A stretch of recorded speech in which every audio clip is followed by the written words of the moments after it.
So moved. We have a motion and a second. Any additions, deletions, or corrections? If not, all in favor say aye. Aye. Opposed say nay. Public input on agenda items. Anyone in the audience like to be heard today? All right. It is my honor and pleasure to welcome two new board members, Adam Harden, who is not yet here today. So I think I'll hold his bio until he comes. But so you know, he is the founding member of Soho Capital, which is the developer of the Heights project. And David Mechanic, who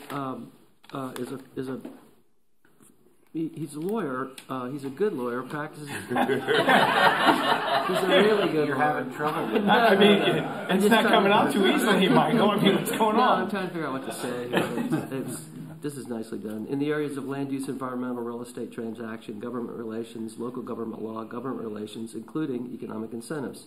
He's also a certified planner of the American Institute of Planners, American Planning Association, AICP, and a Florida Supreme Court certified court mediator.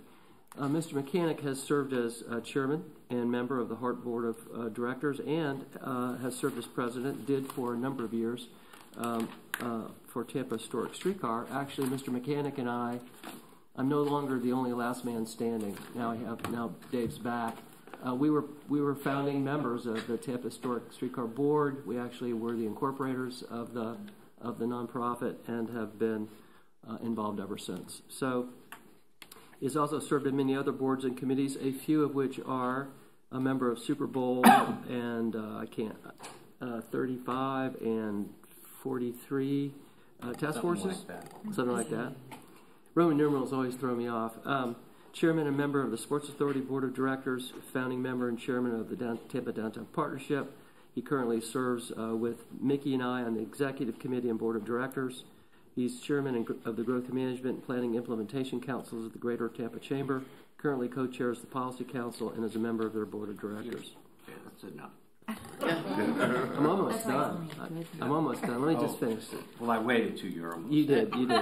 He is the vice chairman of the Harrisburg County Charter Review Board, which is punishment, I have no doubt, and president of the West Shore Alliance. Currently serves, past president, currently serves as ex officio member of their executive committee and board of directors. Welcome, Mr. Mechanic. Thank you. That deserves an applause. Yes. Thank you. That's a lot. That's a lot to have done in such a short period of time. Yeah. Not so short. Not so short. Not so short as it used to be. Okay, now we need an election for the board secretary-treasurer, which was vacated when Mr. Jacob left the board. I spoke with Mr. Hamilton, who said he would be happy to do that to finish out this year. Could I have a motion, I will please? Nominate Mr. Hamilton. Mr. Hamilton. I will second that. We have a second for Mr. Suarez. All in favor say aye. Aye. Opposed say nay. That's great. So, streetcar system performance report. Mr. Allen. Mr. Allen's had a tough week or two. Yeah, I fully anticipate to be up here next month explaining about the plague of locusts that shut the system down for 2 days. But for the month of October, missed trips, we performed 99.56%. That was due mostly, we missed 9.5 trips. 2 of those were due to mechanical issues, and the rest were due to a crossing accident we had on October 28th, where car 429 had a van pull in front of it right down at the roundabout there at the Terminal Drive. And when we do those, it always shuts us down for a little bit. But on October 25th, a pedestrian who was walking down here between 5th and 6th Street was walking on the ballast, and the ground gave way underneath them. There was a sinkhole that was exposed. We moved 2 streetcars over it to get them to the south side, and then for 2 days we operated with 2 cars on the city side, 1 up here in Ybor, and a bus bridge in between. And while the city came in, and we worked with the city to get the issue repaired, they came in and they pumped chemical grout in to seal up the hull. The hole wasn't actually underneath our track. It was going outside of it in the exploratory process, they came in and said, well, they thought it was a pipe. And they put some dye in the hole and pumped 300 gallons of water into it. And the water never came up in the hole. So they figured it was an awful big area. But running ground penetrating radar, they discovered that it was off to the side there behind the building that's across from the hotel. But it was, I got to give kudos to the city. They came in, they moved mountains to get us back in operation. So I think this was the first time we ever had an incident like this where we had to test, you know, the city's ability to get us back in operation, and they were wonderful. Good. Other than that, we provided a lot of extra service in October. We had a good Streetcar Fest, and we did extra service for a number of Lightning games and the Bruno's Mars concert. And finally, under component performance, I wanted to bring to your attention that we had 39 wheelchairs in October, which is a pretty high number for us, noticing that we are handling a lot more wheelchairs online. I don't know what the cause is, but you can do it, and that's important. Well, we do it, yeah. So, any questions? Any questions? Thank you, Mr. Allen. Appreciate it. Legal and legislative reports. Nothing on the legislative side. Two items. One is direct media contract renewal. As you know, we've been renewing the direct media contract kind of on a yearly basis. Staff has kind of looked at it, and there are some additional, I would call them ultimately non-substantive changes that probably need to be made to the agreement in addition to renewing it.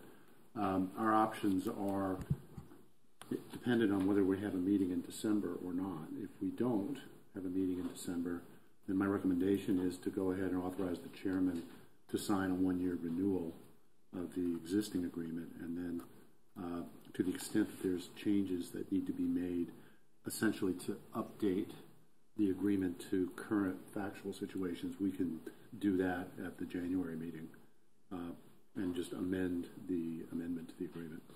There's nothing substantive that would concern Ms. Gage? No. No. Okay. So it's really the pleasure of the board. Probably the simplest thing at this point is to just authorize the chairman to sign and renew it on the same terms as we renewed it last year. Okay. Good. Okay. I guess we probably should have a motion to that effect. Okay, because we don't have a December meeting, do we? Staff? Well, I'm going to ask that the HART staff poll our board members.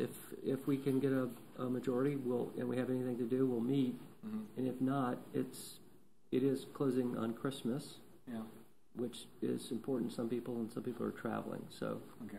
I guess we don't know yet. Well, then I'll make the motion to allow the chair to make that decision concerning the contract without having to meet in December. Great. I'll second. We have a motion and a second. Any further discussion? If not, all in favor say aye. Aye. Opposed, nay. Next. The second item is a tri-party agreement regarding the Bernie Streetcar. For those who are familiar with it, the Tampa and Ybor Street Railway Society owns and maintains a historic antique streetcar known as the Bernie.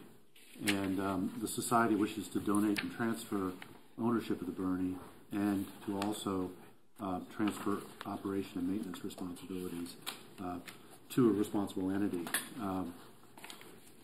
HART and THS are the logical entities to which it should be transferred, and so they have negotiated a proposed agreement, which is before you. The reason that it's being considered now is the fact that the society, which was essentially founded by Jan Smith, and who's been the leader of that organization for many years, they wish to wind down the affairs of the corporation, so they need some place to send the Bernie. So we have an agreement before you that attempts to achieve that objective. By the agreement summarized, it provides for the donation and transfer by the society of the Bernie Streetcar, along with funds that are currently held by the society to HART. The funds that are currently held are roughly $24,000 to $25,000 last time we checked. Additionally, the agreement provides for the occasional use of the Bernie Streetcar by the former officers of the society. I think it provides for twice a year. They and their friends can essentially utilize the Bernie.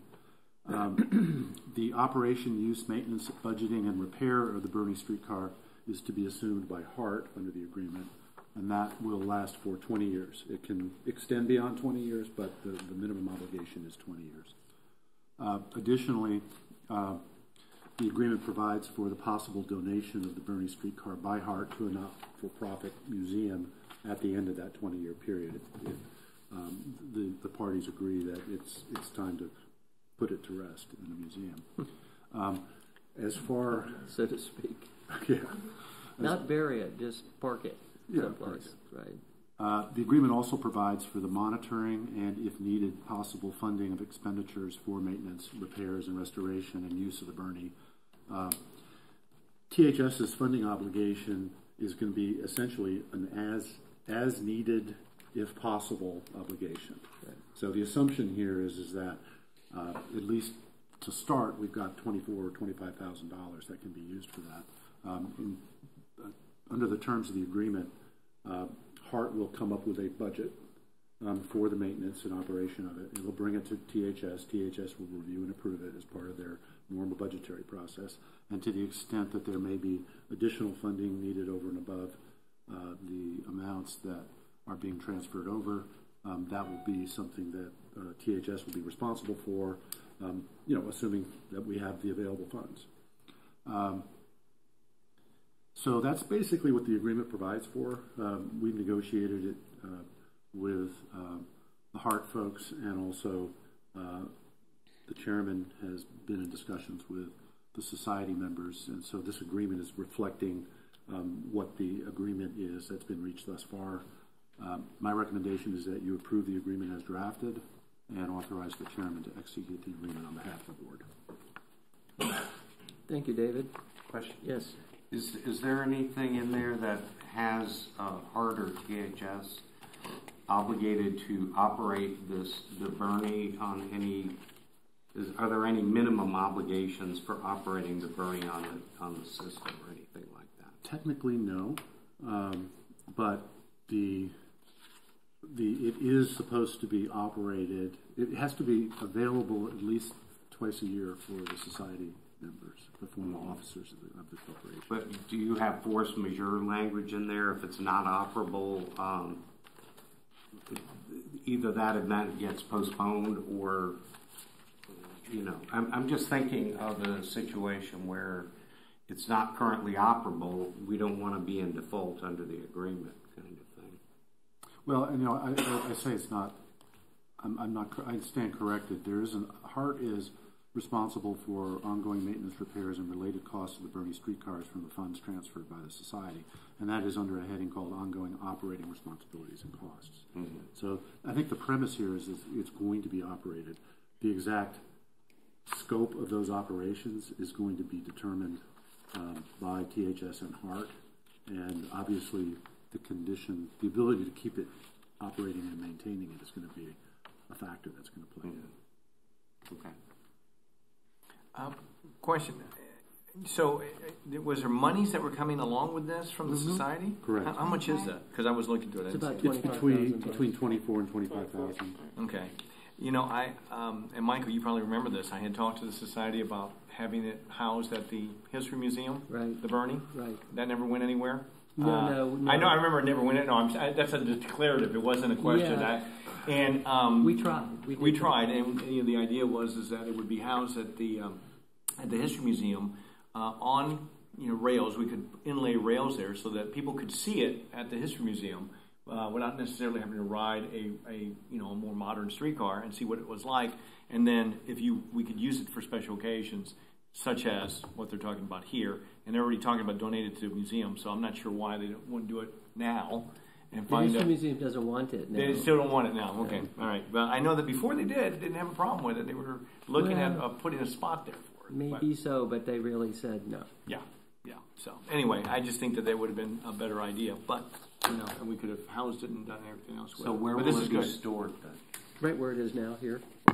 Here, inside the building? Mm-hmm. Yeah. Yeah, Ms. Egan's been very, very nice about keeping it inside, and actually covered, and they've done some work on it, and she's all everybody seems to be fine with this, And truthfully, its value is largely symbolic. I mean, restoring that car was really what brought the idea of really building a streetcar system, brought it to the public's attention and elected officials' attention, and then kept it there for almost 20 years. So it's a beautiful little car. It really doesn't make much sense to run it very often because it's not handicapped accessible, and it takes some special training to drive it. Blah blah blah. But HART seemed to be very amenable to this, and I assume Sylvia has looked at this, and yes, she has. It's all good. Yes. Yeah. So yes, I'm real happy about this, and so is the remains of the Streetcar Society. The ladies, everyone in the Streetcar Society is either passed away or getting old, and it's not an active. It hasn't really been very active since THS was formed, which kind of took over the reins of marketing the streetcar system. So it's a nice thing to help. It's nice for you to take it. It's nice for them to get it off their hands and put it in an appropriate place. Move approval, Mr. Chairman. Thank I'll you. second that. We have a motion and a second. Any other discussion? If not, all in favor say aye. Aye. Opposed say nay. So I assume this goes to a HART committee and then the HART board as well? Yes. Okay, great. Thank That's you. all I have, Mr. Chairman. Thank you, David. Chair's report. I am really happy to have Stephen Shoecraft here with us this afternoon with HDR. He is the project manager for the streetcar extension, and Catherine was nice enough to invite him to give us a kind of an update on where the study is.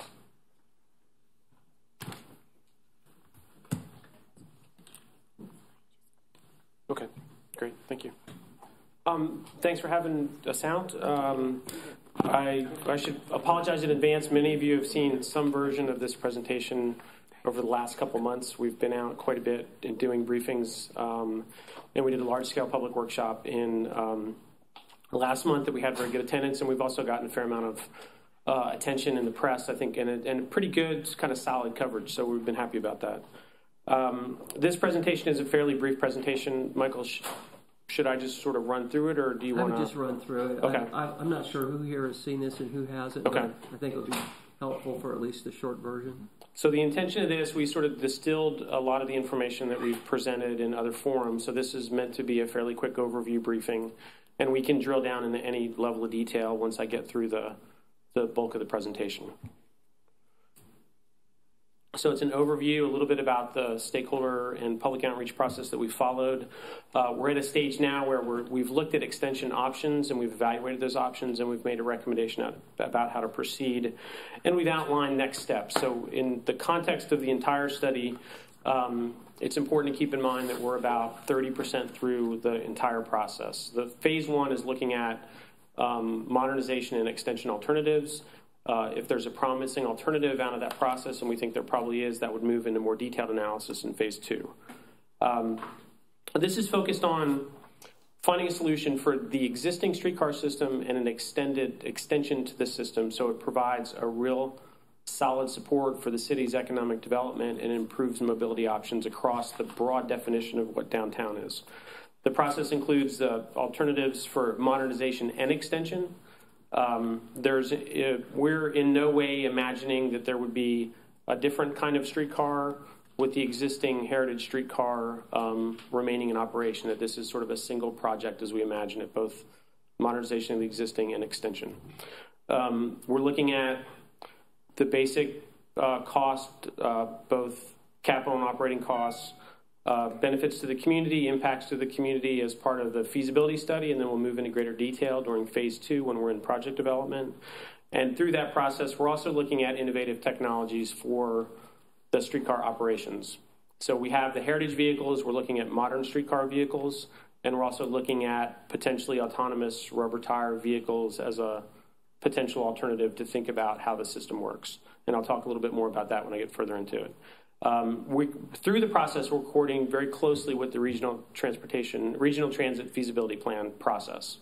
So they're at a point now where they're starting to look at not just the big fat lines on the map that connect regional activity centers, but they're starting to drill down further into specific alignments And so our coordination is becoming more intense now because Streetcar has a potential to either connect or to play an integrated role in that regional transit service.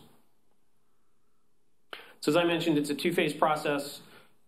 We're completing the feasibility work now. That includes some of the basic work that we go through as planners early in a process to look at the purpose and need for the project. So this is really the fundamental questions about what the local objectives are and how Streetcar can serve those objectives.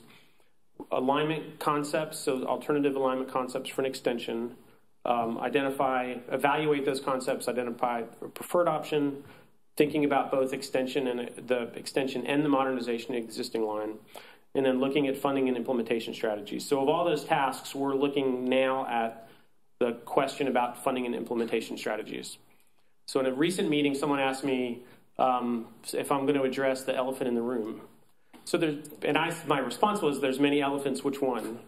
So one of those is funding, obviously. Who's going to pay for not just to build it, whatever, depending on how it's defined exactly.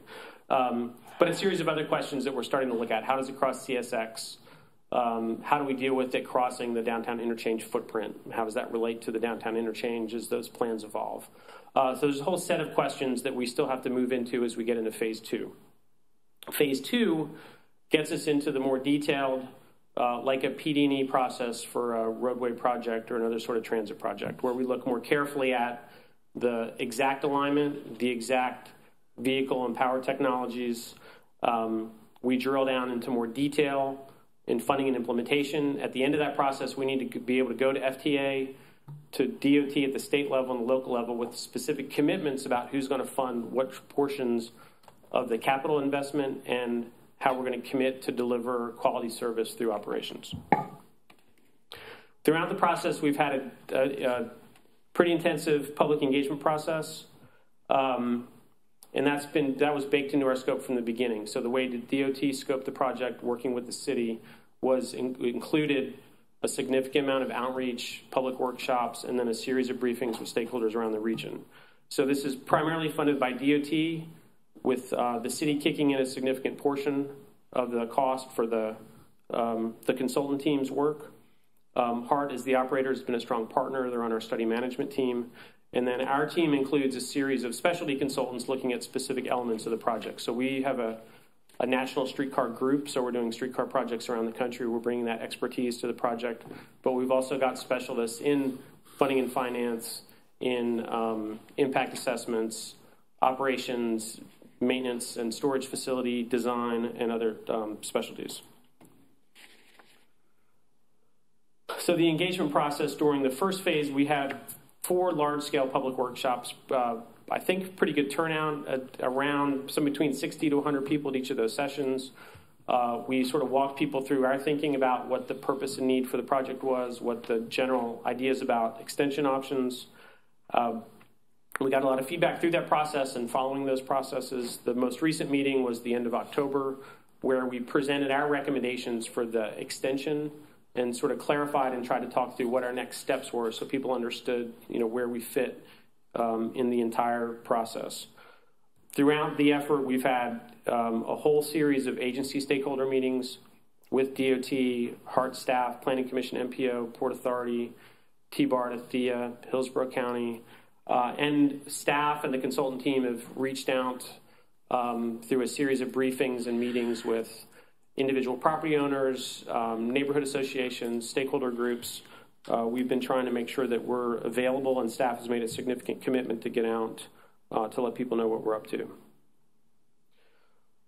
So what we've gone through is a process to define a series of extension options. So this map and all this sort of spaghetti lines on the map indicate the 7 different alignment extension options that we looked at. So we had both north-south extensions, east-west cross-cutting extensions that crossed the river, and then we had some extensions that took the existing end of the line at Marion and then looped it around to go back to either Channel District or Ybor City in different ways. When we drew these were based on early discussions about where people wanted the streetcar to go and how they thought it should perform across these broad districts that we've defined as downtown for the purpose of the study. When we evaluated it, we developed 32 different measures of how the project could perform or what the nature of the impacts were for the project across these 11 categories. The 11 categories were the purpose and need statements. So these are more statements of visions and objectives for the project. Connect downtown subdistricts, serve diverse travel markets, improve first mile, last mile connections, support economic development, and expand sustainable transportation options. The other set are more performance and impact, kind of the basic metrics about how a system could perform. So that's population and employment served, which is the basis for ridership projections, and that's one of the key measures and one of the key factors that FTA and DOT at the state level will be looking at. The capital and operating costs, and then we cut those costs by track miles, by ridership, and by other factors, so we could look at the sort of efficiency of the investment. What is the benefit we're getting out of a certain level of investment? We looked at constructability and operational constraints, so utility impacts, river crossings, highway underpass crossings. We looked at traffic and parking impacts, and then community and environmental impacts. We took all the measures, and these were numerical measures. We translated those into ranges, high and low, for ratings, and then we developed what's on the next page. So I'll preview that with this slide, but the next page shows how that red dot green exercise worked in the rating process. A lot of the difference in these were really a function of how we drew them when we developed the alternatives. Some of the east-west alignments are particularly long to cross the river in the stretch into West Tampa, where we're seeing a significant uptick in development in North Hyde Park in West Tampa.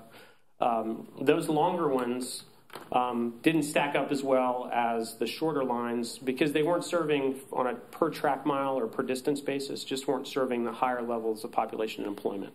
So that's one of the places where they started to separate. So you can see for A and B and F, which is F was the shortest small loop, those were obviously the least cost because it's the least track and least power. They also require the least number of new vehicles to support service on the extension.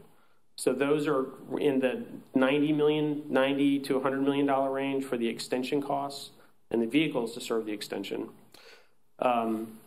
The longer ones go up to 125 to 180, and that's just a function of the amount of track that we would need to lay out to look at that total cost of the project. One of the places that you can see that from a performance standpoint, we did average weekday boardings, and these are very conservative, sort of careful numbers. We're not trying to overplay the potential ridership right now. We're just trying to start it as a comparison basis. When we get into the next phase, we'll look at this in more detail. But we're talking about 2,000 to 3,000 riders, weekday riders across the alternatives, and you can see that you get 2,200 for A and B, but with about half the track miles as you get for slightly higher ridership on CD. So it's one of the reasons that A and B starts to look a little bit more efficient. The population employment served within a quarter mile was an important number. And when we looked at, one of our scores was population employment served by track mile and by cost. Chair, can I ask a real quick question? Mm-hmm. The modernization cost that you have at the bottom, range 62 to 75, is that included in the capital cost at all? Or no, is that so what separate? That's on top of? Yeah, that's a great question. That's on top of, because we just wanted to isolate the extension so we could compare them apples to apples across. I just wanted to make sure because I've seen this twice, and it's the first time I thought about asking you this question. Okay. So, now that changes my mind. I don't think we ought to build anything at all. I'm kidding. That was a joke. I need to throw Michael off. That's all. We did it. We used the FTA's format to develop the pricing, and we used information from recently completed projects. So we think we have a pretty good solid set of numbers for the comparison, but we did split them out that way. So there is... And there's a separate bucket of money to get modernization costs too, correct, that are separate from some of these other costs? Because I think that, like for new cars, new vehicles, is that separate, or is that going to be in addition too? Because no, the vehicles that there's a set of assumptions which I should have explained. I apologize. It's my fault for not listening to you the first time. The assumptions that roll into these numbers, it assumes modern streetcar vehicles. Mm-hmm. So replacing the existing vehicles with modern streetcar vehicles, like those that are running in Dallas and Kansas City and Seattle and Portland and elsewhere. DC, Atlanta. That sort of modern vehicle, a double track for the extension, so you can have passing tracks across the whole extent of the extension. You don't just have little pockets of passing tracks as you do now.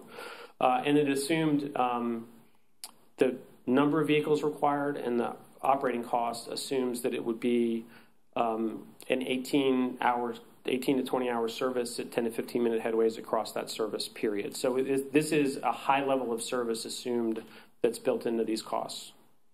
Okay. And when it comes to vehicles anyway, I mean, we do this all the time with the buses, correct? When we go back to the feds, and, you know, we usually have to go through them in order to get new vehicles. A lot of times we get grants either from the state or the federal government to buy those new vehicles. So chances are we might be able to get modern streetcars for this after being approved for some FTA dollars once we know what our local match is going to be. Yeah, that's one of the things that we're looking at now with the funding and implementation plan is how FTA will look at the extension as distinct from modernization of the existing system. Okay. So that like small starts money and new starts money would be money focused on the extension and what would be required to extend the system. We don't know that if we could use that money for the modernization. Okay, I just wanted to get a clear picture of it, because if you're asking on the low end, 62 million added to, let's say, option B, which is 97 million, you know, it makes a different kind of discussion item when you're talking about $158 million as opposed to it being only $97 million. I love the way I said just only $97 million. So I know, this is the first time I understood that, too. Is it really? Mm-hmm. See, now I don't feel so bad. I mean, No, you shouldn't. Yeah, okay, go ahead. I shouldn't have, though. Noted. Question Appreciate that. about that. Sure. Follow up on Sure. Mr. Suarez. Do we also have an issue with the feds in terms of the existing cars not having realized their full useful life under the original grants for the streetcars? Yes, that's another thing that we're looking at is the we're just Jeff Booth, who works with HART. I think you probably all know Jeff from previous work. He's helping us understand that existing federally funded set of assets and how changing those assets would influence the project. So they're saleable. They are saleable. Yeah, they have a value. We looked at that a couple of years ago when we did some work for HART on the extension. We haven't revisited that question, but they do have there's a market for those vehicles, and it's a possibility to sell them to another system. It's also a possibility to buy more of those vehicles if we didn't go to a modern vehicle. Yeah, but I hope that doesn't happen. But I was just going to say, though, that if, at least under the worst case scenario, and hopefully we won't see that, we would have to pay the feds back for the unamortized value of the cars, so you would need to sell them in order to have that money. Exactly. I'm saying worst case. I don't know, Yeah. but that is a theoretical possibility. right. It's a theoretical possibility. There could be a way that's the compensation for that could be in the city's commitment of right-of-way and other improvements, which would be part of the city's match to the project. So it wouldn't be a cash match, but it would be an asset match. And just so everybody understands, our current cars hold, 45 people sitting and standing? Something like that, 50? And the new cars, which are articulated and longer, can hold twice that many people? Yeah, that's 80 to 100 depending on the configuration. Yeah. So if for a system, several of the new systems are really designed for short trips, so they have a lot of room for standing. So they have minimal seats along the side. Those can get up to 100 and 120 for capacity. So when we look at the different alternatives for the vehicle technology, that's one of the things that we have to compare is if we assume a certain level of service, what is required from an investment standpoint to meet that level of service? How many heritage vehicles to provide that number of trips? How many rubber tire autonomous vehicles to provide that level of service? That's what we'll move into as one of the first pieces of phase 2. I'm sorry, one more question. Do you know any of these vehicles have electric diesel or diesel electric, or diesel to electric, as opposed to having a overhead? I know that some of them run on at surface electric connections, and then we have ours. They're in Europe. they have the electric embedded in the track system. Right. It's sort of like a cable car, but electric, not drugged by the cables. Any difference in pricing between what we've got now, which is the type, and I don't mean the car itself, but the type of electrical, system that we run the vehicles on, and something different? We looked at HDR did a study for HART maybe 3 years ago now, where we did it. It was a very small, tight little study, but we're just trying to figure out what the options were. When we looked at modernization, we had one of our consultants, LTK, who does power work for systems around the country, both light rail and heavy rail. They looked at a strategy to upgrade the existing trolley wire to a catenary system, and it wasn't a big ticket overall. So we can use the existing transformers and a lot of the infrastructure, and it's really changing out the wire and the connector. Well, I'm looking at it from the opposite way, which is to get rid of the overhead. From a technology standpoint, you asked about the diesel electric. Most of the systems are overhead wire for portions of the system with off-wire battery power, and that battery technology is what's improving really quickly. Yeah. So the extent of the off-wire sections are getting greater. And that's my question about the difference in pricing, which is that if we replaced it without having I can never say what that overhead thing is. catenary. I always get that screwed up. The overhead catenary, as opposed to doing it completely through the system, because the problem I have with any of especially the older streetcars, I do not like the overhead wires at all. I think that's a problem, especially here in Hurricane Alley. I don't like that system. I think that we could probably find a better system to be able to put that in, but I don't know what that cost is. So it's mostly in the vehicle, the battery capacity of the vehicles. One of the longest runs I'm aware of is in Dallas, where it crosses the Trinity River. That bridge was a historic bridge, and one of the conditions was they couldn't put wires up across the bridge. Right. And that's a pretty long stretch where it runs on battery. Then it picks it up at the end of the bridge and recharges. So it's charging while it's on wire. It's running and charging while it's on wire, and then it charges up, and it can take a stretch across the bridge without and there's issues with battery capacity. There's one in Portland, and I guess Fort Lauderdale is planned to have a battery to take across a bridge. Some stretch of battery run across the what is that river called? That little river runs just south of downtown. So the river that runs south of downtown, it crosses a bridge, a movable bridge. What is it? New River. The New River. There's a short stretch there. So the Dallas stretch is probably 5 times that distance. I don't know what the distance is, but we did that project and developed that. Is it possible system. that the battery development that Elon Musk and others are doing could result in batteries sophisticated and powerful enough to do away with overhead? Where I understand it's playing out fastest is in bus technology, so electric bus technology and the charging system. So there's rapid charging at stops where there's this overhead thing that sits over the bus queues up, it sits over it, it's rapid charges while it's boarding, and then it heads off. And then there's the battery braking, recapture, and generation of power as they're moving along. I think it's happening really fast. There's not a streetcar technology, but I think in a year or two we'll know more. Yeah. Okay. We're in that difficult position, and I'll talk about that more with autonomous vehicles.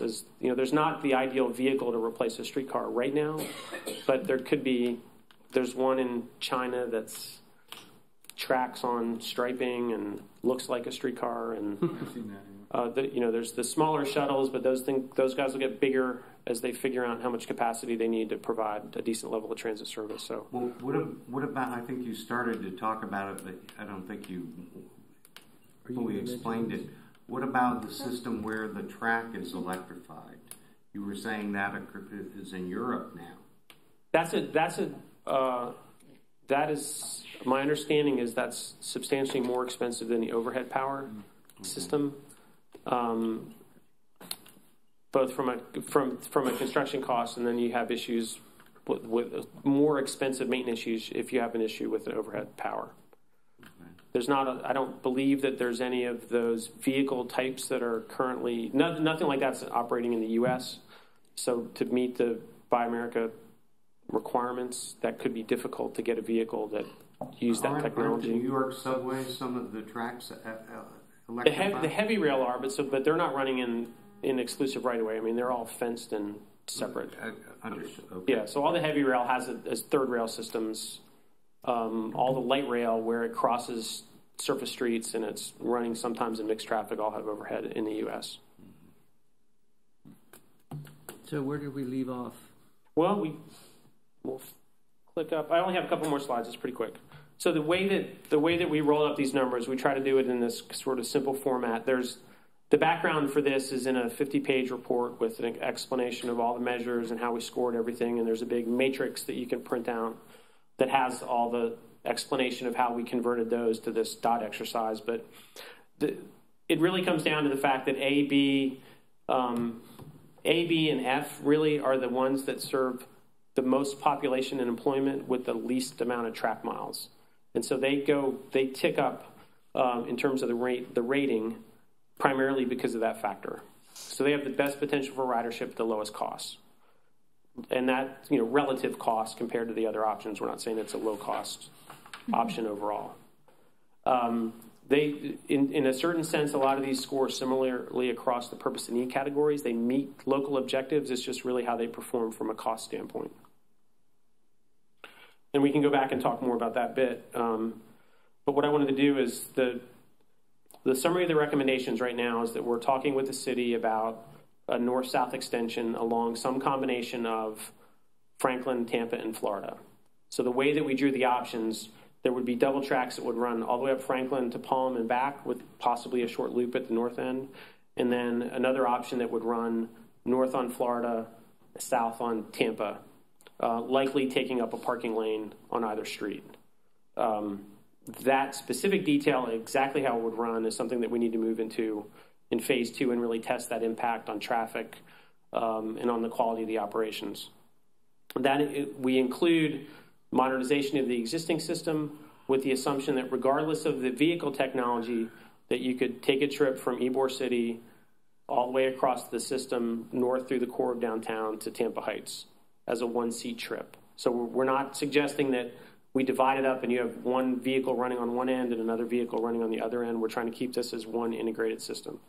The possibility exists, and this is important for the regional transit feasibility plan discussion, is that this system could extend further, that there's nothing specific about what we're doing that would limit it from going west across the river, going as far as West Shore, or going north, Seminole Heights, or further. That a modern streetcar vehicle has the capacity and the speed and can run in different operating environments, so it's a pretty flexible alternative. We're struggling with this question about how to keep this project at an appropriate scale to attract the local investment and to be competitive at the Fed level to get federal money. And so that's when we look at the implementation plan, that's one of the things that we'll be testing. Would it be more competitive if it was bigger investment? Would it be more competitive if it was smaller and more modest? We're not sure about that yet. And we haven't seen really strong signals from FTA about what they're going to likely support under the new administration. There hasn't been any clear sense of direction coming from them about projects like this. So to sort of roll that up, the recommendation is modernization of the existing line, but that's going to be based on the vehicle selection.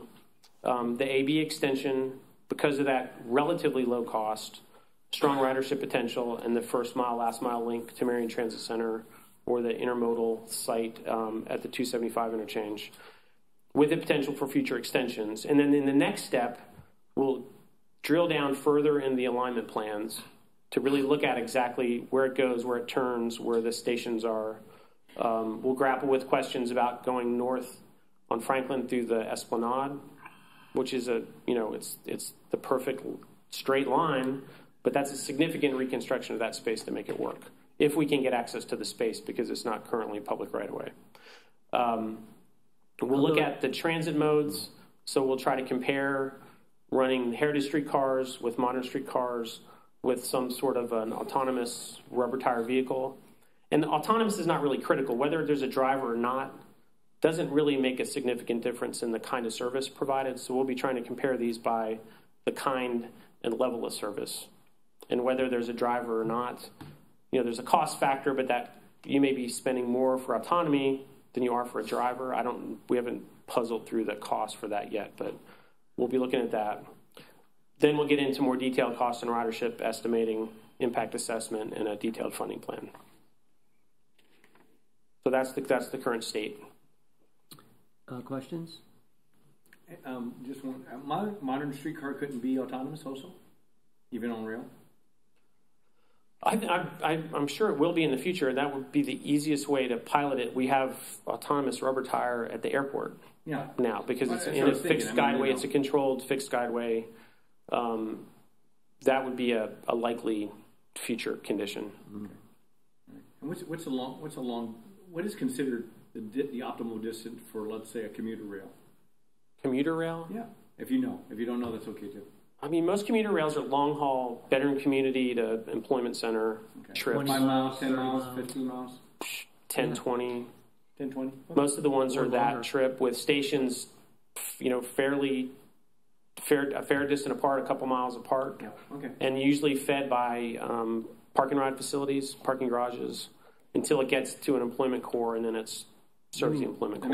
I'm asking for a reason. I just want to make sure because there's a lot of talk about a lot of different things right now, and there's a lot of rail that's available that should probably be considered commuter rail and not get jumbled into what we're talking about with streetcar because there's a lot of confusion when people talk about this, and I think you know what I'm talking about when we're talking about the premium, study right now, premium transit study. It's we're not going to do streetcar from USF to downtown Tampa. At least in my mind, I don't think. No, I mean, there's even a difference between a light rail system, which might be 10 or 12 miles long, and a commuter rail system. Right. Sun Rail, that's a commuter rail system. It uses trains. Those are real trains on that. Those are real. They're diesel engines in a full heavy rail environment. People can travel for 45 or 50 minutes on them. The classic is the Long Island Railroad. That's a commuter train that's been in existence. Or CTA in Chicago, and Exactly. I have two questions.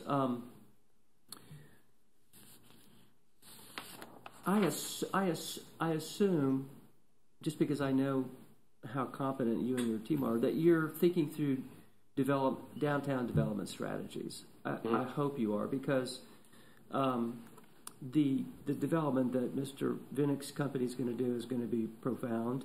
You have some concerns about how profound, I know. The Heights project, I'm glad Adam isn't here so we can talk about it. It's also going to be profound, and it's over $1 billion worth of development. And so connecting that to a streetcar seems to me to be really critical to allow that area to compete with Mr. Vinnick. The same question on a different scale is true about a single double track versus the double track separated by several blocks. I remember learning that most streetcar systems in places like Portland and Seattle tend to most influence property developers within a block of. It's compared to like a light rail TOD. Exactly. It's fairly tight. The TOD is fairly tight, so it would stand to reason that if you could separate them and go up Florida and down Tampa, you're influencing 4 or 5 or 6 blocks instead of 2. Mm-hmm. And I hope that that's really going to be another thing that you guys really pay attention to, because if you're going to bother to double track, you should get the biggest bang that you can. Mm-hmm. I mean, the idea of going up Franklin's nice. I always thought it was probably the thing to do, but I don't anymore, because if you can capture a broader corridor, and there's a lot of property in there that wants to be developed or redeveloped, then it would seem to me to be smart. And the other question is the one I asked you when I saw you the last time, which is, what happens if the raise deal happens? And I said this to you also, that I don't see how you cannot, you still have to go to the Heights, but I don't see how you can't create a loop and make it a two-way system so that all of the people that are going to want to come there can park in all kinds of various places to get there, because there simply won't be enough parking in the immediate vicinity. So, but even setting that logic aside, if in 6 months Hillsborough County and the mayor and the Rays announce a funding plan, what will you do with this study? You'll probably do as you're told, but I mean, yes, exactly. Whatever the client would like to do. We, as a consultant, we would probably be talking about an adjustment in our scope to look at that impact of the Ray Stadium location, because there's challenges given the existing vehicles, and it's a one-way system. How do you serve if there's 10,000 people average per game, if there's 15,000, 20,000? Streetcar in its current configuration is only going to pick up so many of those trips. Streetcar just heading down to downtown is going to pick up a certain additional number. Right. And then if the loop allows you to run them either direction to destination. So you could have if you have 6 or 8 new cars, and a service adjustment directions, to run both directions. you could move a lot of people in an hour. So we would want to get into if there's a more, I can't characterize the level of commitment to the current proposal, but when that gets more solid, assuming it might, we'd want to look at that more carefully. And I think we'd look at we drew it along 7th Avenue because it was a direct shot, but we could also look at Henderson, and that should be opened up through the downtown interchange work. And we could look at Palm. So you'd want to stack those up against one another for the east-west trip, and then figure out from an operations planning standpoint, how would you adjust service on those peak periods when you're trying to really feed the stadium? Right, or as I'd mentioned to you before, you could use CAS. And empower Encore and all those blocks, and Hillsborough County employees and Tampa Park Apartments on your way to the loop close, and then you're stimulating enormously more redevelopment potential than any other alignment that I can think of. Yeah, the one disappointing result of the analysis is that we don't provide great service to Encore. It's still a bit of a distance from the line, and that's I think that's a really big deal. If I were the housing authority, and I don't know if they've weighed in with you or not, or whether it matters, but I mean that development is going to struggle mightily to become really mixed use and public and private stuff with all the competition it's going to get. And those other poor, miserable, flat blocks all around it are simply the least desirable place to develop unless you give people a reason. Right. But I'm preaching to the choir right now. Any other questions? Stephen, thank you very much. That was a nice presentation. I had one. Your phase 2 is authorized. You are already started on it, or? We've moved into a little bit of phase 2 because we're trying to get enough information to write a compelling letter to FTA to be accepted into project development. So there's some phase 2 work we've done. The money's committed for the entire study. It's really up to the city and DOT how far they want to move into that before FTA indicates that they believe it's a promising project for federal money. So that's a discussion that's happening now. How much you complete in phase 2 depends on the kind of feedback you get from FDA. Then. Yeah. Okay. Thanks very much for coming. We appreciate your time. Thanks. Executive Officers Report. There's no report for this month. Oh, darn it. I wonder why. But Direct Media Sales Report, Ms. Gage. Good afternoon, Laurie Gage with Direct Media. We look forward to working with you again with the contract renewal if that goes through. We very much appreciate the relationship. One of the things that's not on here, Miller Coors did renew we got the paperwork on that, so we can look forward to that revenue. Working on potentially Tito's Vodka and a Bay Harbor Hotel here locally. And that's about all I have for you today. Any questions or? No, thank you so much. Okay, thank you very much. Okay, that's it. Unless anyone has a question. Steve, anything you need to report? Oh, Abby does. Real quick, I just wanted to let everyone know some great news about the Winter Village Express. It was a brainchild of one of our downtown CRA advisory committee members. So we always like when they get involved and want to continue the streetcar adventures. And then the downtown partnership really took it on and ran with it to create a neat program for families on Sunday afternoons. They worked hard to decide on which date would be best. They wanted to avoid Saturdays since we were already doing that for free, and really make this an opportunity. I have a feeling we're going to have a lot more ridership than we anticipate, and we may have a little bit of feedback that we need more cars for it, but that would be a great problem to have. Yeah, really. So we welcome it, and we just hope that everyone is patient, knowing that it's our inaugural trip and that we hope to continue to expand it. But and be sure and watch for the questions Winter about Village that? Express streetcar. Yes. Too bad we can't drive the streetcar to the Winter Village, you know. That is a problem, but It is. And that was actually the big deterrent from starting this was, well, there's still quite a big gap. But I think the partnership, specifically Sean Drinkard, has put a lot of time and effort into figuring out a way to program it and make people at the end of the trip know how to get to the train and vice versa. So thank you. I think there being no further business, this meeting is adjourned. Thank you.